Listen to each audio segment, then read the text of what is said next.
Hey, Life Fellowship, we've got a project coming up during the month of July we want to tell you about as part of our strategy for taking the gospel into every part of the world.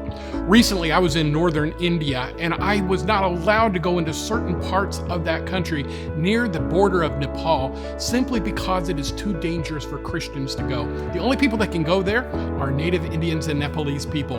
And the way they go through these remote mountain roads and to these very isolated and desolate villages is by walking or by motorbike. We're going to buy a bunch of motorbikes for missionary pastors, national missionary pastors who live in that area to be able to get them into the villages to share the gospel.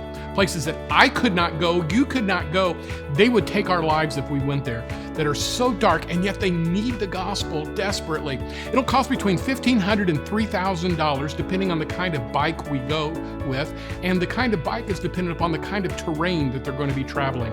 We've got missionary pastors there that literally walk for up to 2 days each direction to get to a village where they can share the faith and where they meet with small groups of believers.